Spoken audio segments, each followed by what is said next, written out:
So here we have the Mercedes-Benz A180 on a 19 plate. I'm going to start off by showing you inside the car and then we'll run through some controls from there. As we approach the back of the car, you can see we've got plenty of boot space along with the 3 individually folding rear seats should you wish to increase this space even further. Okay, now that we're inside the car, we're going to start with the dials. So you can see there we've got the speedometer, the total miles of the car, which is 23,906, and a digital readout for the speedometer beneath that. You can change that information that's displayed there for anything that you see listed just here. So certainly customizable up on that screen. And to go through those options, use these controls just here. We have cruise control and speed limiter there as well. Over on the left hand side of the steering wheel, we have the same controls, but for the central screen. So exactly the same as this, but for the central screen, which we'll come to in just a moment, and then phone and stereo controls as well. So the central screen, which is just here, as I say, you've got exactly the same options as you have on the main screen. On the screen in front of the steering wheel, except this one is slightly bigger. So you can have, again, any of the same things. So satellite navigation, which is what you are looking at there.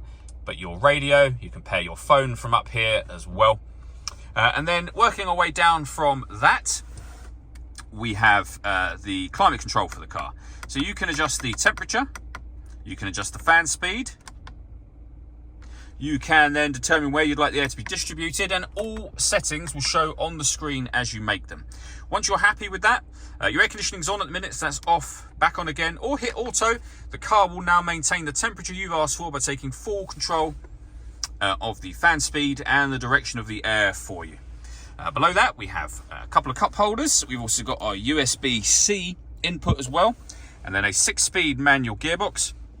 Just here, we have further controls for that central screen. So you can use the steering wheel controls or this pad. You can hear it clicking, but you can swipe through it. It works much like a trackpad on a laptop would work.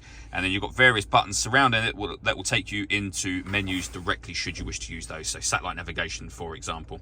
Incidentally, with the satellite navigation, we've done a video showing how Mercedes-Benz sat-nav works, which you can find on our website and YouTube channel.